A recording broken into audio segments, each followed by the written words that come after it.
Pablo, ¿cómo estás? Muy buenas tardes.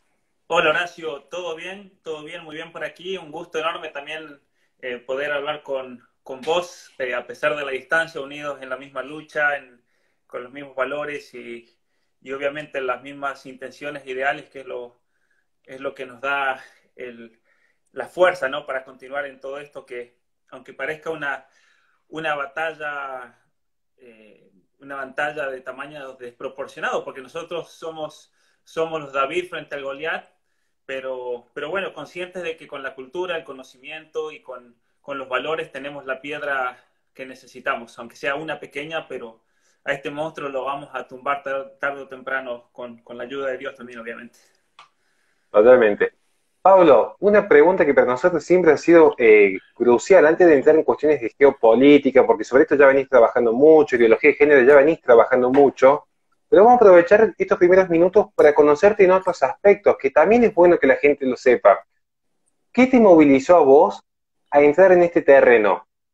O sea, ¿qué fue tu incentivo para decir, me voy a introducir en la lucha, voy a empezar a combatir el progresismo? ¿Cuál fue tu despertar que ha hecho que crezcas tanto intelectualmente y también en cuanto a difusión? Bueno, mira, muy buena pregunta. Esto comienza hace mucho tiempo. Yo crecí en una familia que siempre defendió los valores. Para que tengas una idea, Horacio, viví en medio de la montaña, en la cordillera de los Andes, Argentina, en el límite con Chile. De hecho, yo nací en lo que se llama área de frontera. En Argentina se califica como tal, que tiene sus beneficios. Por ejemplo, para las personas que vivían en área de frontera, se les pagaba tal vez un sueldo un poco para incentivar, ¿cierto? Era en esa época de decir, bueno, es para incentivar el hecho de que gente se vaya a vivir ahí y demás. Mis padres se casaron, se fueron a vivir al medio de la montaña, una especie de aventura total. Crecí con mis 8 hermanos ahí en medio del campo, en un lugar hermosísimo. Pero mis padres siempre tuvieron conciencia de esta batalla cultural. En Neuquén también me hicieron la misma pregunta. ¿Cuándo surgió tu deseo de hablar en contra del aborto? Por ejemplo, yo tengo recuerdos de 4 o de 5 años, Horacio, venía gente a mi casa, gente del campo, de la montaña, y mi madre y mi padre les daban clases sobre el aborto. ¿Y por qué? Había que, les daban argumentos, les daban razones, pro vida, siendo que en esa época no había ni siquiera un debate por el aborto, ni se vislumbraba siquiera. Y yo tuve una oportunidad de hablar ya más grande con mis padres, con mi madre especialmente, y le pregunté, ¿y por qué hacían las clases sobre el aborto? Y ella me dijo esto, Horacio, porque cuando se aprueba el aborto en la Argentina, en la época de Alfonsín, nosotros ya comenzamos a luchar contra el aborto porque era lo que se venía en esa cadena ideológica. En esa cadena ideológica. Y eso fue lo que a mí me llevó a profundizar a través de grandes autores argentinos, a través de grandes pensadores acerca de dónde se debía enfocar esta batalla cultural. Cuando estaba en la escuela secundaria leí un librazo que se llama El comunismo en la revolución anticristiana. Y ese libro a mí me marcó mucho porque en ese libro Julio Menviel, él dice que mis abuelos lo conocían a él. De hecho, en mi casa habían libros, en la casa de mis abuelos, libros dedicados por Menviel y demás.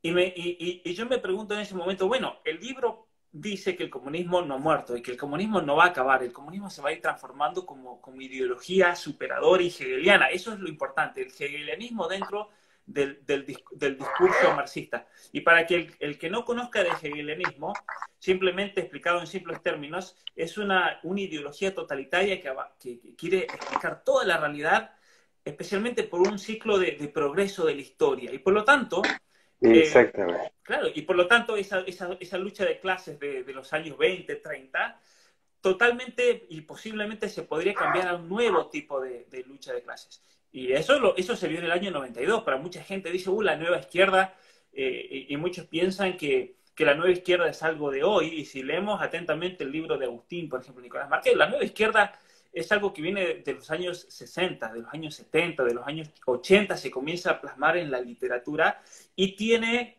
por primera vez tal vez en la historia cabida histórica luego de la caída del muro de Berlín y de la Unión Soviética cuando se hace el foro de San Pablo en el 92. Entonces, ese comunismo que se va transformando y va adaptándose a esta nueva realidad y va tratando de buscar nuevas luchas de clase y demás. Entonces, eso por un lado, el ejemplo de mi familia, yo creo. pero por otro lado también mi deseo de entender al ser humano, mi deseo de conocerlo, mi deseo de explicar quiénes somos, a dónde vamos, por qué estamos aquí, para encontrarle también un sentido a esta vida. Yo creo que, Horacio, toda persona le tiene que encontrar un sentido a la vida. Si no le encuentras sentido a la vida, vas a llevar una vida vacía, desesperante, típica del hombre posmoderno, que tiene como reflejo tantas adicciones, esclavitudes, lo cual es lamentable, ¿no? La tristeza, la depresión y demás, especialmente en sociedades postmodernas como la de Canadá, por ejemplo, donde los grados de depresión, los grados de desesperación del ser humano son altísimos, con grandes problemas psicológicos, con grandes problemas familiares, que viendo cómo se puede aplicar una filosofía o un modo de vida, no conducen a ningún lado realmente. Muy bien.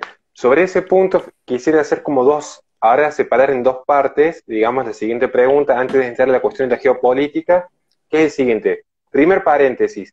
Lo que muy bien dice Pablo, pero para que lo entiendan en la siguiente clave, digamos, más traducido lo criollo posible, es la lógica hegeliana responde siempre, siempre a la misma dialéctica. Tomen el siguiente ejemplo, que justo anoche me quedé hasta las 5 de la mañana escribiendo en mi libro. Le dedico un capítulo al feminismo y al animalismo, como políticas antinatalistas. Y fíjense en cuál es esta lógica del opresor oprimido, que tanto la vaca como la mujer son cosificados en la cultura occidental, patriarcal, que se aprovecha de sus cuerpos. Van a ver que está siempre esta dialéctica de que hay una víctima, un oprimido y un opresor. Y un opresor que siempre es un discurso, porque no es palpable, no es como un monarca que yo lo podía ver, podía enfrentarme o cambiarme de feudo. La abstracción del Estado y del poder político, la abstracción del globalismo, es algo que existe, que está permeando la cultura, pero no la podemos palpar. Es tan virtual que define nuestros caminos, nuestras sendas de vida, y sin embargo no la podemos enfrentar.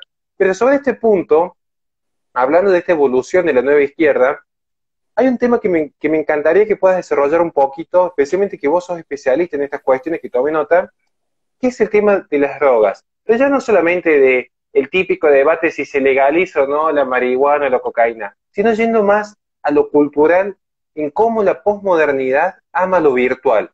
La posmodernidad está encapsulada en crear identidades a partir de relatos. Yo me enamoro del peronismo y creo una figura de Perón y no le veo críticas. Yo me enamoro del liberalismo, del socialismo, del feminismo y me hago adicto a eso, y mi identidad se construye a partir de ser adicto a lo que la cultura me ofrece. Si la cultura me ofrece pop coreano, bueno, mi identidad va a ser de consumir pop coreano. ¿Qué reflexión podrías hacer al respecto? Yo creo que el ser humano, en general, debido a la cultura popular reinante, debido a los medios de comunicación y especialmente debido a la baja y mala formación académica que hay en todos los niveles, desde que entras a la escuela es de terror realmente. Es lamentable cómo hoy en día al ser humano no se lo está educando, al ser humano se lo indoctrina. Y entonces el ser humano, y esto, el hombre común de hoy en día, por más que todavía exista el sentido común y cierto sentido en muchas personas de pertenencia al proyecto cultural, por así decir, de la civilización occidental, la gran mayoría de la gente, lamentablemente, le han lavado la cabeza. La gran mayoría de la gente es muy superficial al momento de poder analizar cuestiones, al momento de hablar sobre cosas. Y eso también es culpa de la universidad, Horacio. La universidad moderna, especialmente como la vemos en Latinoamérica, y esto no se salva en ningún país, ni universidades públicas ni universidades privadas, hacen análisis superficiales que no van al fondo de las causas, que no van al fondo de la cuestión.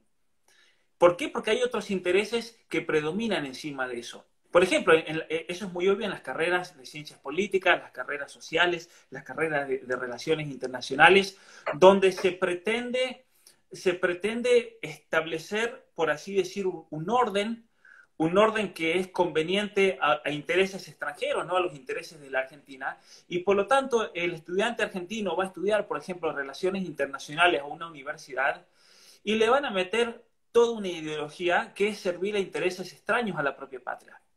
Y entonces, esa persona va a salir estudiando ciencias políticas, va a salir estudiando relaciones internacionales, lo van a hacer embajador, lo van a poner en la ONU, lo van a poner en la Organización de los Estados Americanos, donde sea, y va a tener ya de entrada toda una categorización de la realidad y un modo de ver la realidad que es servir para intereses extranjeros. ¿Por qué? Porque la geopolítica se trata de eso, en definitiva. ¿Cuáles son los intereses de la patria y cuáles son los intereses extranjeros?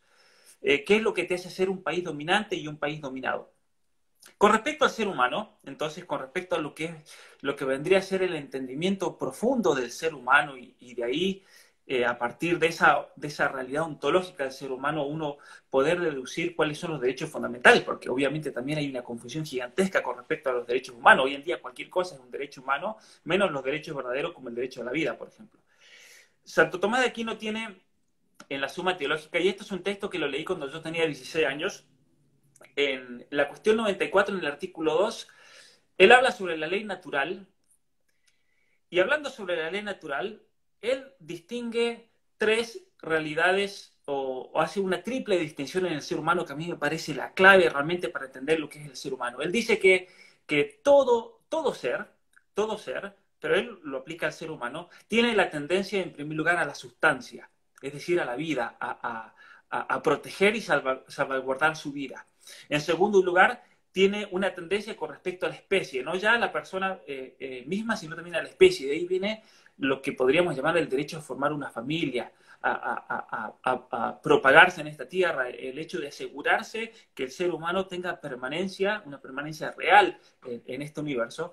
Y en tercer lugar, hace referencia ya más a la cuestión racional, intelectual y evolutiva, esa tendencia natural del hombre a conocer la verdad, ¿sí? Especialmente la verdad con respecto a Dios y la verdad con respecto a la sociedad, lo que significa la política. Entonces aquí tenemos tres como aspectos esenciales del ser humano, que en mi caso personal, esto yo lo leí cuando tenía 16 años y me marcó mucho, porque yo dije, bueno, si voy a estudiar al ser humano, lo tengo que encarar desde esa triple perspectiva, y entonces hay que estudiar las ciencias, sí, hay que estudiar la biología, hay que estudiar la genética. Yo todas las semanas paso muchas, pero muchas horas leyendo artículos científicos al respecto, de genética, de biología, de endocrinología. Gracias a Dios he tenido acceso y Dios me ha dado la inteligencia para poder ahondar y profundizar en muchos campos, más allá de la especialidad propia mía, que es la filosofía y la filosofía política, la filosofía legal, la psicología. Luego tenemos el aspecto de la familia. Esa segunda, entonces, aspecto del ser humano. Y en tercer lugar, lo que llamamos esa tendencia a conocer la verdad, especialmente, como dice Santo Tomás de Aquino, la verdad sobre Dios y la verdad sobre el orden político, lo cual muestra que la importancia también de la vida política para el ser humano, pero la vida política verdadera también. Y a partir de ahí podemos elaborar todo un fundamento ontológico de derechos humanos que se constaten en la realidad. Vos hablabas recién de las drogas, de las modas. Claro, como el ser humano de hoy sale de la escuela, sale de la universidad sin tener absolutamente ni idea de lo que es él. ¿Sí? Un caso concreto de la Universidad de Córdoba, por ejemplo, en la cual los psicólogos en general salen totalmente ideologizados. Y el que no sale ideologizado es gracias a que esa persona misma, ese estudiante, ese chico, esa chica, pusieron un esfuerzo terrible para tratar de aprender por su propia cuenta. Hoy en día el que aprende por su propia cuenta, lamentablemente. Lamentablemente, ¿no? Y entonces, ¿cómo va a salir un psicólogo, por ejemplo, que tiene que velar por la salud mental de otra persona? ¿Cómo va a salir un psicólogo que ni siquiera sabe lo que es él mismo como persona humana? ¿A quién va a ayudar? Es una contradicción tremenda, me parece a mí. Totalmente. Yo creo que esa es la cuestión de fondo, pero no podemos dejar pasar el tiempo sin hacer una pregunta. Tocando el tema del globalismo, yo quise encarar esta entrevista de un enfoque un tanto distinto, porque podríamos hablar mucho tiempo sobre lo que es la ONU, la Organización Mundial de la Salud, pero sobre esto Pablo ya ha hecho un montón de videos. Yo creo que es muy prudente que todos los que nos están viendo sigan su canal, lo sigan en todas sus redes, porque me cuesta entender que una eminencia que con la capacidad intelectual que tiene Pablo no tenga 100.000 seguidores, porque él es uno de los pocos valientes que se anima justamente a enfrentarse al poder internacional. Entonces, tiene muchas críticas y yo creo que los que estamos de este lado tenemos que apoyarlo porque, por ejemplo, cuando él habló de la cuestión puntual de lo que es la inmunidad de rebaño, hasta los propios pro vida sabían y se acordaron hasta de su mamá. Entonces yo creo que es prudente escucharlo y aprender de él. Pero en este sentido vamos a apartarnos un poquito de ese aspecto más político o más tangible como puede ser el poder mundial, y te voy a ir al lado más filosófico, que es lo que más me siento cómodo yo. ¿Qué es para vos, querido profesor, la verdad dentro de la posmodernidad? Absolutamente no existe la verdad. Incluso en un ambiente posmoderno ni siquiera te podés plantear esa pregunta que acabas de hacer. La verdad no tiene lugar. Eso lo planteó muy bien un autor norteamericano de la Universidad de Harvard que ha tenido una influencia nefasta tanto en Norteamérica, en Canadá, por ejemplo, mucho, pero también en la Argentina, aunque en Argentina muchos no lo conocen, pero sí los que idean el proyecto de Argentina como nación sí lo conocen, que es John Rawls. John Rawls, él escribió un libro que se llama Liberalismo Político, y él, para los que no lo conocen, en simples términos, lo que él plantea es lo siguiente: debido al multiculturalismo, debido a la cantidad de distintas religiones en una sociedad, debido a la globalización, no podemos enmarcar una sociedad o elaborar una serie de normas que dividan y que estén fundamentadas en la verdad, que estén fundamentadas en el bien, que estén fundamentadas en algún valor. ¿Por qué? Porque los seres humanos no están de acuerdo con esos valores y por lo tanto debemos dejar totalmente de lado cualquier consideración de la verdad, cualquier consideración del bien. Esto lo dice él textualmente. Y entonces Horacio él dice: lo que debemos buscar hoy en día es el consenso. El consenso de la población es lo que le da legitimidad ontológica, por así decir, aunque él rechaza la metafísica. Él dice: lo mío es un proyecto no de metafísica, sino de liberalismo político, en la cual el consenso es lo central. El consenso, busquemos consenso. Entonces, por ejemplo, el debate del Como aborto. Rousseau. Totalmente. Sí, sí, sí. De hecho, lo de John Rawls vendría a ser como el culmen, ya el desarrollo de todas esas ideas que se vienen gestando de la época del iluminismo racional del siglo XVII, del siglo XVIII, pasando por todo lo que es la modernidad y el posmodernismo especialmente francés, la escuela de Frankfurt. Nos encontramos con un John Rawls que él simplemente... Lo interesante de John Rawls es lo siguiente: que él se presenta como el hombre del consenso, el busquemos una salida media que donde todos estemos contentos, pero sin embargo él lo que está imponiendo es una visión totalitaria de la realidad. Porque en esa visión totalitaria de la realidad ni vos ni yo podemos hablar. Claro. Porque nosotros hablamos Y ya él, de entrada con valores, con un fundamento metafísico, con un fundamento de la realidad del ser humano. Entonces, nosotros ya no tenemos cabida en eso, porque en cuanto comenzás a fundamentar metafísicamente tu posición, ya te convertís en un relato particular, no un relato universal que pueda alcanzar contexto. Entonces, él de entrada deja de lado el discurso universitario, el discurso científico. En los debates públicos no se puede traer ningún argumento que el contrario no te vaya a aceptar. Entonces, en el debate sobre el aborto, y él de hecho fue muy criticado porque pone una nota al pie de página la cuestión del aborto, y él saca de la galera que el aborto tiene que ser legal hasta los 3 meses, mínimo, mínimo. ¿Por qué? Él dice porque hasta los 3 meses no sabemos qué hay ahí, lo cual es una gran mentira también, es una mentira absoluta. además, Y, sí, sí.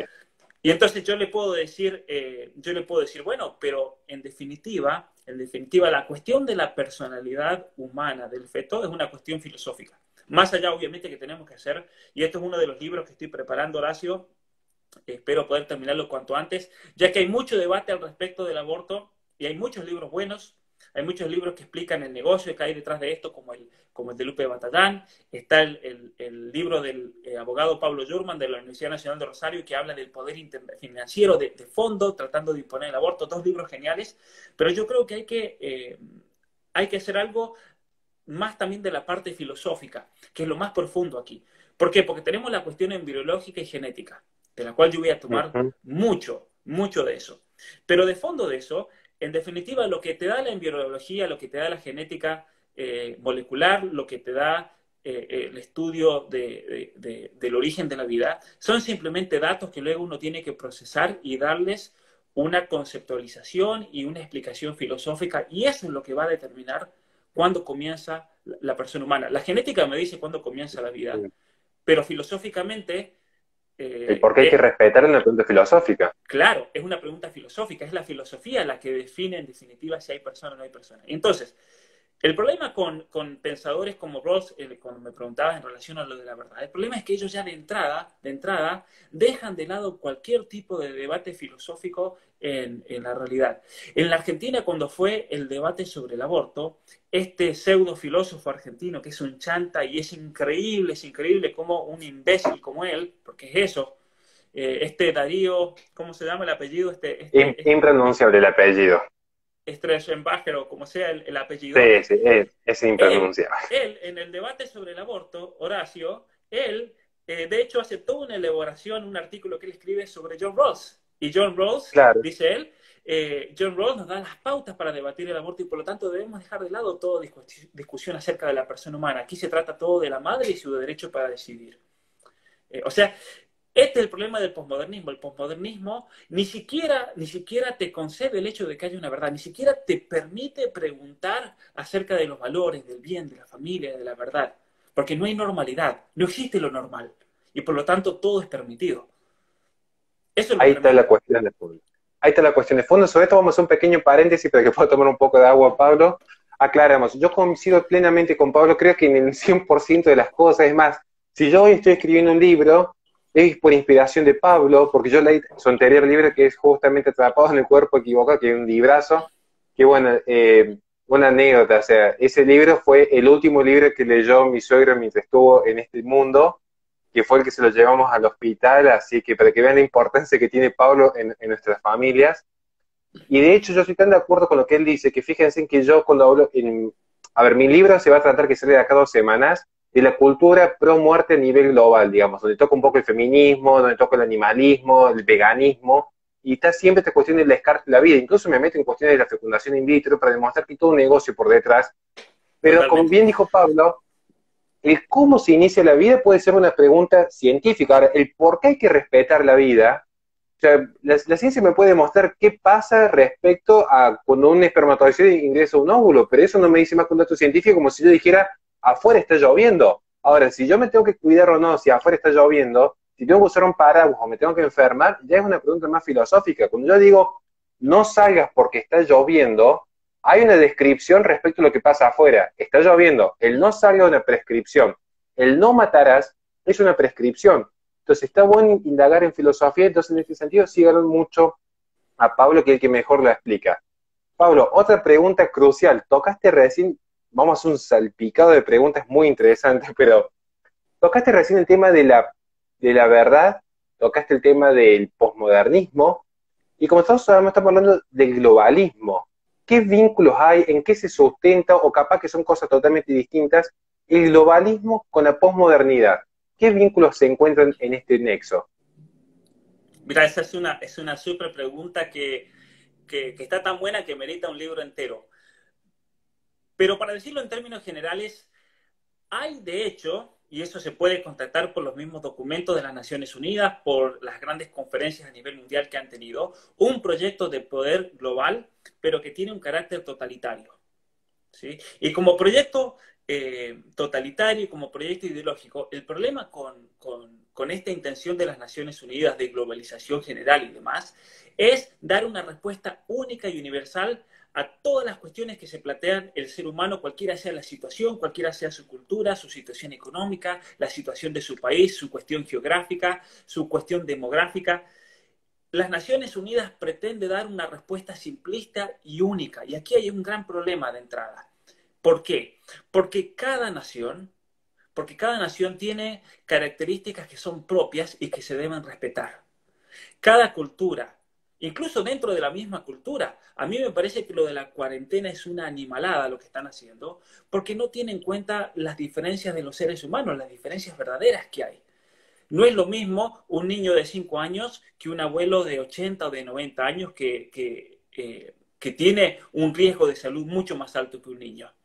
Entonces, cuando se quiere dar una respuesta ideológica, simplista y totalitaria en este proyecto globalista, también observamos que cuáles son los valores que se quieren por así decir, meter y presionar y grabar en el ser más profundo de cada uno de nosotros. Son todos valores posmodernistas. Entonces, el proyecto global y el posmodernismo están muy relacionados, Horacio. Podrían tranquilamente en este proyecto globalista haber usado de otra estructura filosófica, por así decir. Podrían tranquilamente haber usado del comunismo, como lo hizo la Unión Soviética, del marxismo, como es el proyecto imperialista de la Unión Soviética. Podrían haber usado del liberalismo tipo Estados Unidos de los años 80, por ejemplo, en la época de Reagan. Podrían haber usado las Naciones Unidas una cuestión más teológica, por así decirlo. De hecho, Arabia Saudita, por ejemplo, Arabia Saudita tiene un proyecto de dominación cultural, de imperialismo y demás, basado en la interpretación wahabista del Corán. Y es por eso que Arabia Saudita entonces está haciendo una campaña masiva. Tal vez no se nota en Argentina, pero sí se nota mucho en Canadá, se nota mucho en Inglaterra, se nota mucho en Europa, cómo los árabes están comprando universidades, las compran en el sentido figurativo de dar donaciones por millones de dólares. Por ejemplo, aquí en Canadá, el año pasado, hasta el año pasado estudiaban 22.000 estudiantes en universidades en el doctorado. El gobierno de Canadá les pagaba el triple, les cobraba, perdón, el triple a estos estudiantes de Arabia Saudita para estudiar acá, pero era todo un mecanismo económico que tenía que ver con tratados de compras de armas y demás que Arabia Saudita hacía con Canadá. Entonces Canadá le ponía como condición: nosotros les vendemos esto, nosotros les compramos petróleo, pero ustedes tienen que tener un número tal de estudiantes en Canadá. Y el año pasado hubo un problema diplomático gigantesco entre Estados Unidos, entre Canadá, perdón, y Arabia Saudita, porque Trudeau se hace feminista y en un momento mandó un tuit de una chica que la Eso habían iba a puesto en preguntar. prisión. Sí, la metieron en la prisión en Arabia Saudita y se sacó el velo. Y claro, el tipo rompió el contrato de no hablar mal del Islam en Arabia Saudita, del Islam wahabí. Y entonces, ¿qué hizo Arabia Saudita? Le sacó inmediatamente los 22.000 estudiantes. Se los quitaron. Y eso hizo que algunas universidades colapsen aquí en Canadá, porque de repente perdieron la mitad del presupuesto de la universidad. Entonces, ¿por qué veníamos a esto? Porque de hecho, así como un poder totalitario, un poder globalista, un poder imperialista, necesita sí o sí de una filosofía de fondo para poder dirigirse, las Naciones Unidas ha elegido el posmodernismo como esa estructura que le da el carácter, por así decir, y los valores, aunque ellos lo nieguen, los valores que se deben imponer en una sociedad determinada, y son todos valores posmodernistas. Absolutamente todos, especialmente partiendo de la disolución de la familia, la disolución del ser humano como ser humano. De hecho, se niega la naturaleza humana en este proyecto. Por eso se habla de los géneros. El género, la identidad de género, viene a reemplazar la identidad personal de cada uno de nosotros. Y entonces de ahí viene todo este problemón que estamos enfrentando hoy en día. Totalmente de acuerdo. Una simple aclaración para lo que siempre estamos conectados es el siguiente punto. Fíjense en cómo lo que hemos venido sosteniendo desde hace tiempo se empieza ya como a materializar en forma muy palpable. A lo largo de la historia, antes que existe el Estado moderno, antes que venga el siglo XVI, desde el origen de la humanidad, tanto las convicciones religiosas, entiéndase la fe, como la familia, han sido el principal escudo ante el poder político. Porque yo puedo tener un aparato de adoctrinamiento, piensen incluso en la propia Revolución Francesa, que es donde más incrementa el poder de la propaganda y el adoctrinamiento. Aún así, si un niño tenía la férrea convicción de la existencia de Dios, estaba dispuesto un niño a morir, y esto hay muchos mártires, antes que claudicar en su fe. O sea, fíjense en cuántos mártires hay que están dispuestos a dar su vida antes que alguien le diga: no, tu Dios no existe, tu verdad no existe. Y incluso la familia como núcleo puede educar más que cualquier aparato estatal. Entonces, ¿por qué se ataca? Esta es nuestra tesis, digamos. ¿Por qué se ataca la familia y la fe? Porque son los principales escudos frente al poder político, sea del Estado del globalismo. Es el último bastión que le queda al individuo para no quedar desnudo frente al poder avasallante. Sobre esta cuestión, justamente quería hacer como una pequeña pregunta, quizás nos partamos un poquito del tópico, Pablo, pero yo creo que está interesante, que es el siguiente punto. Muchos hemos llegado a vos a través de Jordan Peterson, y muchos conocemos a Jordan Peterson como esa primera voz que dijo: ¿por qué Canadá me tiene que obligar a mí a decirle, con el tema de los pronombres, a decirle ella a un él? Y acá es la cuestión de fondo. más allá de la anécdota de Jordan Peterson, acá hay una cuestión de fondo. ¿Qué va a pasar cuando colapse todo este sistema cultural? Porque bien nombraste vos, y está bueno hacer hincapié en esto, fíjense qué pasa con estos sistemas multiculturalistas. Es lo mismo que pasa en Argentina con el tema del feminismo. La misma izquierda que decía, el hombre que es delincuente es una pobre víctima de la sociedad capitalista que lo obliga a robar, no hay que castigarlo, seamos abolicionistas, es la que después tiene un conflicto cuando dicen, che, el violador termina siendo el hijo sano del patriarcado. ¿Cómo le podemos adjudicar agencia moral a un sujeto que no está actuando con libertad si ya fue desde chico inculcado con esos valores? ¿Cómo el sistema mismo que te lleva a delinquir te va a castigar por robar y el mismo sistema que te dice que la mujer es una cosa después te va a castigar por violar? Lo mismo pasa en Canadá. El sistema postmodernista te dice todas las culturas son relativas, todas las verdades son absolutas, hay que respetar el feminismo. Pero después viene un sistema bastante contrario al feminismo, como son justamente el Corán, perdón, el islamismo, y entran en coalición. ¿Qué análisis hacemos respecto a estas coaliciones ideológicas y cómo crees que se va a resolver a futuro estos conflictos? Yo creo que es una pregunta bastante interesante y es una pregunta a veces difícil de responder porque esa etapa posterior a todo este intento de amalgamiento no ha ocurrido. La estamos comenzando a ver hoy en día. Yo creo que con el Islam habría que distinguir también, porque dentro del Islam, así como dentro del cristianismo, tener ramas de todos los colores y todos los gustos, dentro del Islam también ocurre algo parecido. Ahora, una cosa que he notado yo desde el punto de vista de los gobiernos progresistas, y aquí me estoy refiriendo a ese Islam que tiende a ser más radical, más fundamentalista, el que quiere imponer la Sharia. No todos obviamente los musulmanes son así. Yo aquí tengo muchísimos amigos en Canadá, de Irak, de Irán, de Siria, que no tienen esa visión de vamos a tomar todo y vamos con una especie de teología política de fondo. Pero ciertamente que hay grupos radicalizados. Aquí en Canadá se sabe al menos que 700 miembros del ISIS están viviendo entre nosotros, que volvieron del ISIS, y la respuesta del gobierno canadiense, la respuesta de Justin Trudeau, ¿cuál fue? Que las maravillas del liberalismo progre canadiense, porque aquí el partido de él es el Partido Liberal, que se llama que es lo más marxista cultural que uno se puede imaginar, totalmente de izquierda. Él decía, una vez que esos soldados y esos combatientes vuelvan, los vamos a reintegrar fácilmente. Porque ellos los progresistas tienen esta idea de que traes a una persona religiosa de Latinoamérica, traes a una persona conservadora, traes a un musulmán radicalizado a Europa o a un país como Canadá, e inmediatamente cuando vea la genialidad de este sistema se va a enamorar de la sociedad. Y eso no pasa así.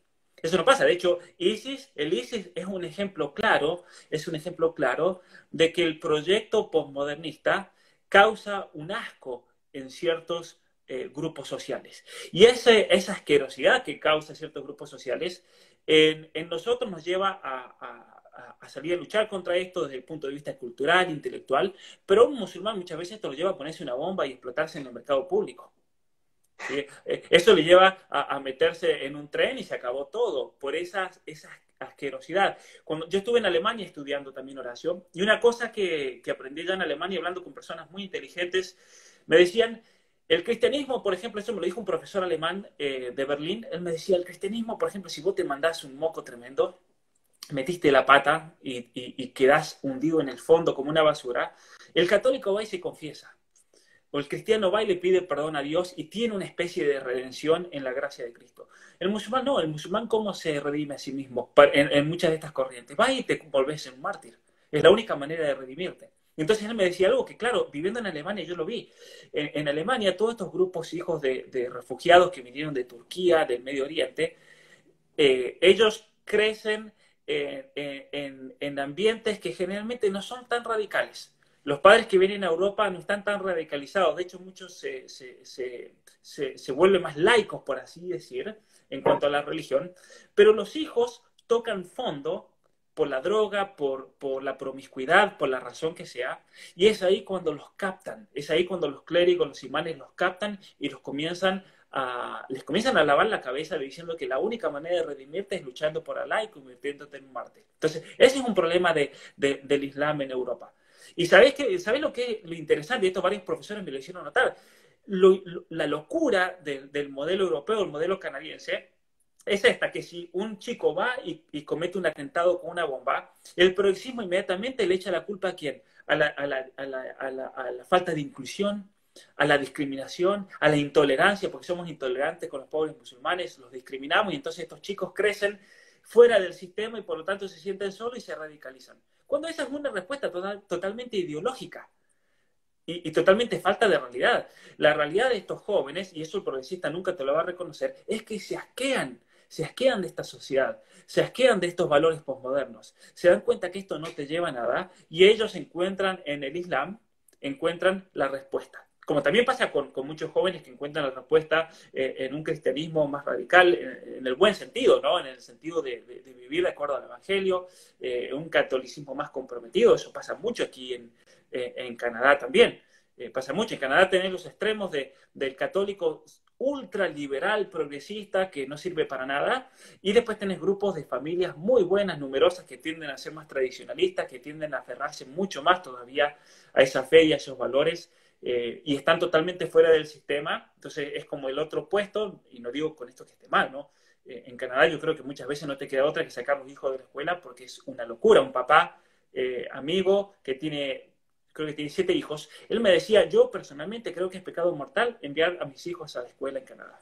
Y yo lo entiendo Algo de totalmente. razón tiene, algo de razón tiene. Totalmente. Porque él decía, sí, hay muchos que critican el tener los hijos en homeschooling y demás, pero yo prefiero tener a mi hijo en homeschooling y que tenga valores y principios antes que le laven la cabeza en la escuela, antes que vaya un trans a bailarle y desnudarse bailando en un caño, como ha pasado aquí en Canadá, ante los niños de jardín de infantes. Es una locura realmente. Fíjense en lo que es, acabo de hacer una aclaración y yo sé que va a sonar polémico y no voy a entrar a hablar de religión el día de hoy porque no es el tópico, no corresponde, es solamente un pequeño ejemplo de cómo las verdades cambian. Miren, muchos critican a Monseñor Lefebvre por una serie de cuestiones que no vienen al caso, pero él un día dijo algo muy cierto, dijo algo muy cierto. Cuando estaba en pleno Concilio Vaticano II, Monseñor Lefebvre dice, si lo que están diciendo los sacerdotes en este concilio pastoral lo hubiesen dicho hace 50 años atrás, todos ellos hubieran sido excomulgados por herejes. Lo dijo expresamente. ¿A qué voy? No vamos, como dije, no vamos a hablar de religión, pero fíjense lo que muy bien acaba de relatar es esta anécdota que cuenta Pablo, cómo se traduce. Si todo lo que está haciendo la educación pública, al menos acá en Argentina, que es lo que yo tengo conocimiento acabado, lo hubiesen hecho hace 100 años atrás, todos esos docentes iban presos por corrupción de menores. Estudien lo que es el Código Penal, vean lo que realmente es la corrupción de menores y luego vean cómo se implementa la educación en Argentina. Ahí se van a dar cuenta que acá tenemos dos opciones. O claudicamos y decimos, no, la verdad es relativa, la verdad depende del paso del tiempo, como cuando te dicen, estamos en el siglo XXI, como si el paso del tiempo te diera la verdad y la verdad tuviese una ontología propia, o decimos, acá hay que empezar a resistir de alguna forma, o están todos muy mansos. ¿Cómo ves vos en este sentido, hablando de mansedumbre, esta cuestión de que algunos pro vida, ante la embestida del globalismo, prefieren hacer marchas virtuales, prefieren criticar desde Twitter y dicen, no, bueno, pero si el gobierno dice que la cuarentena es buena, yo me someto a la cuarentena, a las vacunas y a lo que venga de Bill Gates, que curiosamente fue el principal defensor de la reducción poblacional, tomando las teorías malthusianas? Yo creo que hay mucho de ignorancia también. Que uno esté a favor de la vida no significa que luego todo ese castillo mental, de estructuras mentales, de conocimiento y demás, no significa que eso esté bien puesto o que esté ahí. ¿Sí? El hecho de que alguien sea pro vida no significa, por el hecho simple de ser pro vida, de que va a saber pensar y de que va a tener una buena formación. Yo creo que el problema de formación cierne a todos en la Argentina. Y si uno no hace un esfuerzo consciente y un esfuerzo grandísimo por formarse y querer aprender, uno va a estar dentro o va a caer fácilmente a estos tipos de sofismas. Porque lo que se trata en Argentina es un sofisma simplista en el cual a mí me sorprendió que tantos providas hayan caído. Por ejemplo, Alberto Fernández decía, deben quedarse en casa para salvar vidas. Y entonces el provida que dice, claro, tiene razón, hay que salvar vidas, y si salgo a la calle entonces no soy pro vida porque va a Claro, morir gente, y listo. Y es una mentira, es un planteo falso, es un planteo sofista. Por eso una de las cosas que yo quiero hacer pronto es enseñar un curso de lógica para enseñar a las personas a discernir y poder detectar si lo que dice Pablo tiene sentido y coherencia interna, si lo que dice Horacio tiene sentido y coherencia interna, o si lo que dice el presidente de la República Argentina tiene una coherencia interna. Y si no tiene una coherencia interna y una cosa no se sigue de la otra, uno ahí es que se le tiene que prender la luz roja y decir, no, cuidado, paremos un ratito. Acá no se sigue una cosa de la otra. No se sigue para nada. Y un ejemplo clásico de sofista, uno de los sofistas yo creo más grandes importantes que yo he escuchado en mi vida, yo viví prácticamente durante sus 2 términos de presidencia en Estados Unidos, el caso de Obama.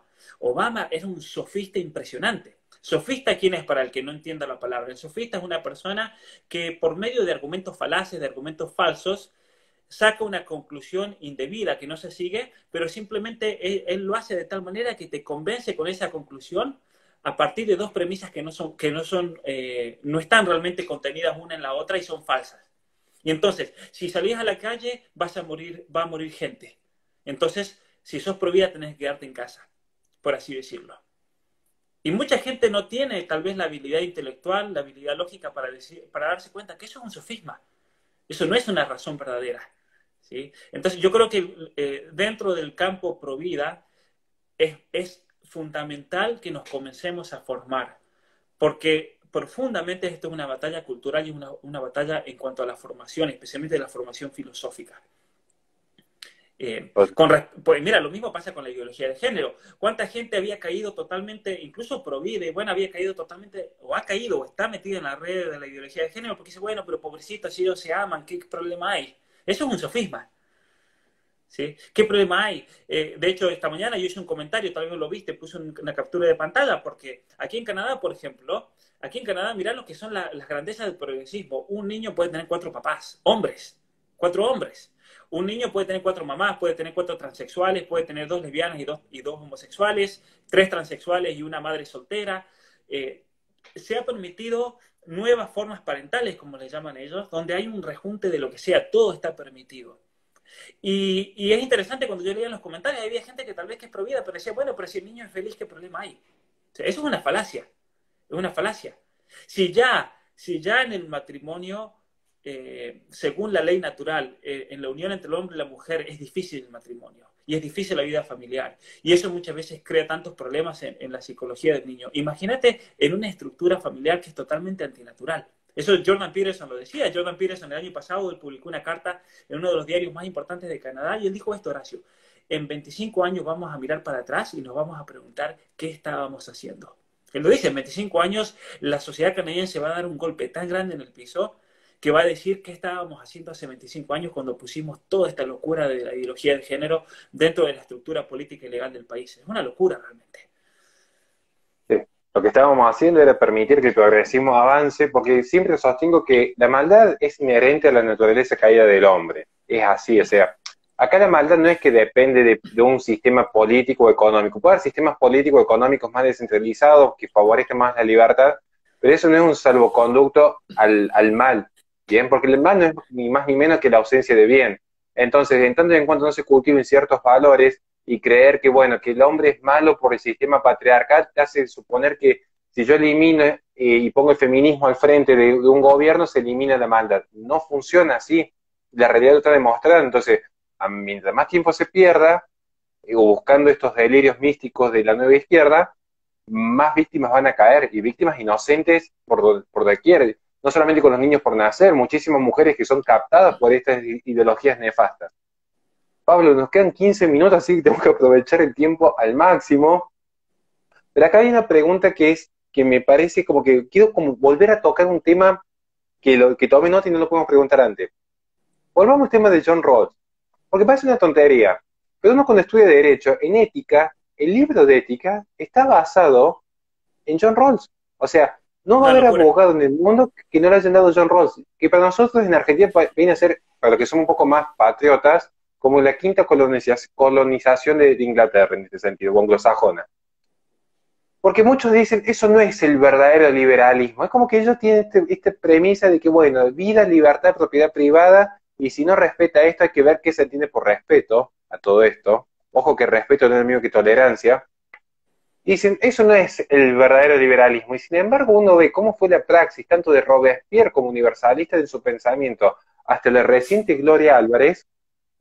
Yo no sé hasta qué punto no es tan liberal. Este liberalismo político que ya empieza con Kant y que después, bueno, tenemos esta premisa de John Rawls. ¿Qué observación puede hacer vos respecto a esta cultura de tantos, entre comillas, liberales? Porque vos dicen eso no es verdadero liberalismo, como si no fuese la verdadera izquierda Cuba. Bueno, ¿qué observación puede hacer vos al respecto?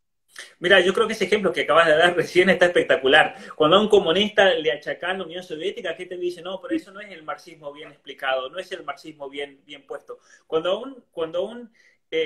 una persona le hablas del liberalismo de Canadá, porque yo de hecho puse eso, el liberalismo de Canadá, y saltaron un montón diciendo, no, pero ¿cómo eso? Eso no es liberalismo ni nada. Hay que entender bien la historia de la filosofía política. Y para poder realmente, cualquiera puede opinar, Horacio, cualquiera puede hablar y está bien, y si lo quieren hacer, que lo hagan, pero que admitan que hay personas que han leído absolutamente toda la historia del pensamiento liberal, partiendo con Hobbes, siguiendo por Locke, yendo a Rousseau. Es clave leer esos autores que son pesadísimos, que va a tardar mucho en leerlo, pero cualquiera que se diga liberal, al menos honestamente, mira, si quieren ser liberales, que sean liberales, si quieren ser marxistas, que sean marxistas, pero que conozcan sus raíces, que conozcan sus raíces. Es como decir, bueno, soy católico, pero nunca leí el Sermón de la Montaña. Por ejemplo, soy cristiano, evangélico, y jamás leí, bueno, sos un falso total. Entonces, tenés que leer el capítulo 5, 6, 7 mínimo del Evangelio de Mateo para saber lo que significa la vida cristiana. Lo mismo pasa con el liberal, lo mismo pasa con el marxista. Y una cosa que muchas personas que ya sean del campo marxista o del campo liberal, el cual es muy variado también, ignoran, es el hecho de que dentro del liberalismo hay dos corrientes que tienen el mismo origen, que es lo que se llama el liberalismo duro y el liberalismo blando. Y eso se origina en Rousseau, porque Rousseau es el que plantea el hecho de que el ser humano en un estado natural es un ser perfecto, pero se lo corrompe la naturaleza, se la corrompe la sociedad. De ahí viene, por ejemplo, la idea feminista de que los violadores son producto del patriarcado, de esta sociedad, y por eso hay que liberarlos, por ejemplo, porque es la sociedad la que los corrompió. Y entonces es la masculinidad tóxica que el niño aprende, no tiene absolutamente nada que ver, y eso es una mentira enorme, pero dicen ellos, no tiene nada que ver con la estructura neurobiológica del ser humano, que tiene una agresividad innata. Eso pasa en todos, tanto el hombre como la mujer tiene una agresividad innata por la misma estructura neurobiológica. Pero aquí hay que entender que según Rousseau, entonces el ser humano es un ser perfecto, lo corrompe la sociedad, y por lo tanto el Estado le tiene que dar y garantizarle todos los derechos. Entonces, aquí vemos el liberalismo, el derecho a la propiedad privada, la libertad de hacer lo que quiera, pero por otra parte, como él se da cuenta de que esos derechos en algún momento van a chocar, como pasa hoy en día, cuando tenés a grupos que quieren defender el derecho a la vida, el derecho a la familia, luchan contra el derecho de la feminista o el derecho del LGBT o lo que sea. Y entonces él dice, el Estado no solamente tiene que guardar, pero el Estado también tiene que esforzar políticamente para tratar de volver al hombre a ese estadio original. Entonces, es un Estado totalitario el de Rousseau. Y esto da origen a dos ramas del liberalismo. Entre los pensadores que siguen a Rousseau tenemos una rama de los liberales blandos que se llama, que son aquel tipo de liberalismo que se implantó, por ejemplo, en Inglaterra, en Francia, en Canadá y en Estados Unidos, y el liberalismo duro. De hecho, filosóficamente se lo tiene que distinguir como liberalismo. El liberalismo duro es el estatista, el controlador, que es el marxismo. De hecho, el Eh, padre intelectual, mira, tanto los liberales como los marxistas tienen el mismo padre intelectual. ¿Sí? Eso realmente hay que decirlo así. Y si uno se dice liberal a sí mismo, y si quiere hacer lo que lo diga, que tenga sus razones y demás, al menos tiene que reconocer que tiene el mismo fundamento desde el punto de vista ideológico que el marxismo. Es el mismo. Porque toda esta cuestión de los derechos humanos, toda esta supuesta liberación del hombre, todo esto surge de la Revolución Francesa de 1789, una Revolución Francesa que fue inspirada por el pensamiento de Rousseau, y fue una revolución que inspiró el pensamiento de Marx, porque de hecho Marx habla de la comuna, del comunismo, tomando ese nombre de la comuna que imponen los jacobinos en París en 1789, la Comuna de París, y de ahí viene la palabra comunismo. Eso es importante entonces, eso es importante también saberlo. Porque en definitiva, bueno, el que quiera entonces profundizar esto, tiene que leer estos grandes estadistas, como se dice, del siglo XVII, XVIII, XIX, pero luego tiene que también leer todo el desarrollo del pensamiento liberal, que en una especie de desarrollo armónico, que también es interesante. O sea, así como, por ejemplo, el feminismo radical es un desarrollo armónico de Marx, y eso se encontraba en germen del pensamiento de Marx. Por eso podemos decir tranquilamente que eso es marxismo y el marxismo cultural. Que muchos marxistas digan, no, eso no es marxismo. No, pero son consecuencias que siguen la lógica interna. Con respecto a John Rawls, tenemos una lógica interna al pensamiento liberal que da lugar a esta especie de liberalismo social o liberalismo político que John Rawls impone o propone, digamos, para nuestras sociedades, y es lo que estamos viendo hoy en día en países como Canadá, por ejemplo, donde ha tenido muchísima influencia. En Estados Unidos también, pero depende también del Estado, de la rama política y demás. Yo creo que sería muy importante, y tal vez me voy a tomar el trabajo de hacerlo, escribir un artículo donde explico todas las ramas del liberalismo y demostrar cómo todos tienen una base común. Después se terminan peleando entre ellos y se crean distintas ramas. Esto es como los cristianos. Los cristianos, un amigo mío holandés me decía, mira, nosotros los holandeses, si no te gusta la iglesia, te fundás una nueva y listo. Y por eso la iglesia reformada de Holanda tiene como 5.000 ramas distintas, que todas tienen una misma raíz común en Calvino, pero que sin embargo se han ido separando, porque en cuanto hay un poco de fricción ya se separan y se forman su nueva iglesia. Lo mismo pasa con el liberalismo también. Totalmente. Fíjense lo que muy bien dice Pablo. Yo lo traje a colación porque días atrás, bueno, los que por ahí somos, vamos a hacer un gran globo, digamos, conservadores, reaccionarios, que hay, si bien pueden estar peleados, hay puntos de acuerdo en común, tradicionalistas, cristianos, católicos. Fuimos bastante atacados por un espacio liberal cuando simplemente habíamos dicho algo que lo dice el propio Gramsci. El propio Gramsci dice, el comunismo es el pasaje posterior del liberalismo. Y claro, muchos chicos que están acostumbrados a ver un videíto en YouTube y haber leído un artículo en PDF ya creen que saben el liberalismo porque dicen, si hay libre mercado y propiedad privada, yo soy liberal, como si la escuela de Salamanca con grandes teólogos no hubiesen defendido la propiedad privada y el libre comercio. Pasa que acá se confunde libertad de comercio o una economía descentralizada con liberalismo, y no es lo Claro. mismo, no es lo mismo. Entonces, en ese sentido me pareció más que prudente aprovechar este momento, Pablo, porque como te digo, ya mucho se está hablando, Pablo, en términos de geopolítica. No quise indagar tanto en esta cuestión porque digo, si él ya está haciendo los cursos, ¿para qué va a repetir dos veces lo mismo? Yo prefiero que vean su canal, que lo sigan, que estén pendientes de lo que va actualizando día a día en su página web.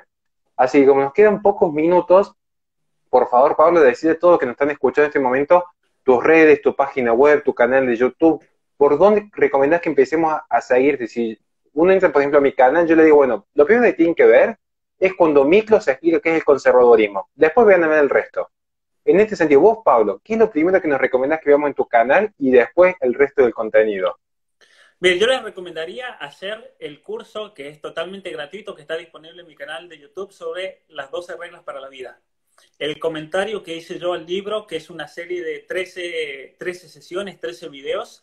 Eso por un lado, porque yo creo que el ser humano, ante la disyuntiva en la cual se encuentra en la actualidad, tenemos que primero ordenar nuestra propia vida para luego tratar de ordenar el orden social. Es imposible, como dice Jordan Peterson, tratar de cambiar el mundo, pero tener tu cuarto hecho un desastre, tu habitación hecho un desastre. Entonces, les recomiendo el curso de 12 reglas para la vida, hacer eso, y luego les recomiendo hacer el curso de geopolítica para entender también cómo funciona el mundo, para entender cuáles son los intereses de fondo, para entender cuáles son los mecanismos. La mayoría de las personas, mira, Horacio, y ese curso lo han hecho lo han hecho profesores de Argentina, universitarios de ciencia política, de relaciones internacionales, y ellos mismos me decían, aprendimos muchísimo. O sea que yo creo que es algo que lo va a aprovechar a cualquiera. Por más que esa persona crea que tenga gran conocimiento, yo creo que les va a ser muy provechoso para todos. Ahora en junio voy a alargar la segunda parte de ese curso, que es ya una aplicación de muchos de los principios de los cuales hablamos, pero tuvo una respuesta muy buena. En el primer curso de geopolítica tuve 780 inscritos, creo que fueron. Pero algunas de esas sesiones ya la han visto más de 5.000 o 6.000 personas. Así que yo les recomiendo eso. Vean el curso de 12 reglas para la vida. Les aseguro que les va a tocar muy profundo y les va a cambiar la vida. O al menos les va a dar un sacudón que me parece que es bueno. Y luego de eso ver el curso de geopolítica. Yo tengo, bueno, estoy en Twitter, estoy en Instagram, estoy en Facebook. estoy en YouTube con mi canal, así que los que quieran seguirme, todos ahí sean muy bienvenidos. Una cosa que Y voy a para comentar, comprar tu Horacio, libro, sí. sí, sí. No, no, sí, no, sí. Bueno, para comprar mi libro, está disponible en México, está disponible en Costa Rica, en Colombia, en la Argentina, en Chile, obviamente en Canadá y en Estados Unidos, los que quieran Atrapado en el Cuerpo Equivocado. Para los que lean inglés y quieran leer un estudio muy profundo de todo este multiculturalismo y esta imposición del pensamiento de Rawls y cómo eso se lo combate y demás, yo tengo un libro que salió hace una semana o dos, tal vez un poco más, es este, que se llama El significado de la libertad religiosa en la esfera pública. Lo estoy traduciendo al español. Ahí justo hay alguien, un seguidor que está ahí, una seguidora que me está ayudando a traducirlo. También ella es profesora de inglés, así que me está ayudando a traducir mi libro en inglés al español. Espero poder tenerlo antes de fin de año. Pero este libro, bueno, se consigue aquí en Norteamérica. Los que quieran, tengan alguna pregunta, me pueden obviamente contactar por mi página web y demás. Así que bueno. Así que Mira, Horacio, un nos quedan 3 comentario voy a minutos. hacer. Sí, Mira, sí, ¿cuánto sí. queda? Nos quedan 3 minutos. Bueno, mira, un comentario rapidito. Ahí alguien decía que en Argentina los liberales simplemente son económicos, que están a favor del libre mercado. Les voy a tirar una bomba. Marx estaba a favor del libre mercado también.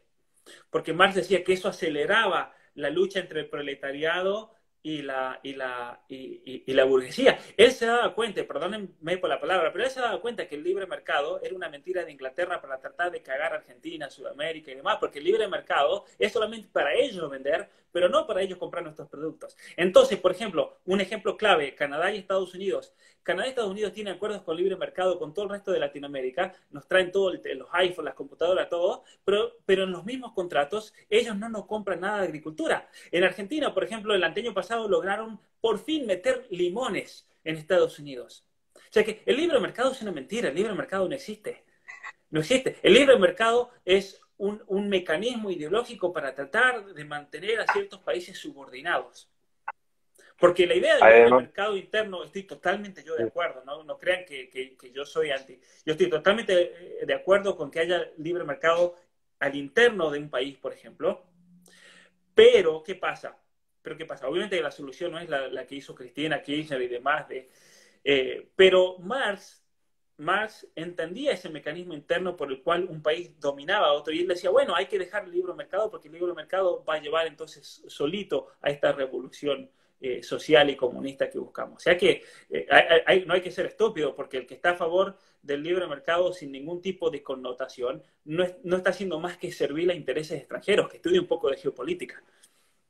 y además, ya que nos quedan últimos segundos, fíjense en lo que pasa con tanto libre mercado, que el mayor aparato de adoctrinamiento y censura no viene del poder político tradicional, que esto lo dice el propio Zygmunt Bauman, sino que son pequeñas empresas, como pequeñas entre comillas, Twitter, Facebook, que tienen bajada ideológica mucho más fuerte que la que puede tener el poder educacional en un propio Estado. Hoy Twitter censura más que el poder político de Argentina, y hoy Netflix adoctrina más que toda la agenda cultural de Argentina, por el nivel de consumo y llegada que tienen a nivel mundial. Entonces hay que ser muy cuidadoso, muy prudente cuando uno por ahí dice viva el libre mercado, cuidado con algunas cuestiones. Y lo último, para ya cerrar los últimos segundos, yo también quería meter un bocadillo, ya que estamos.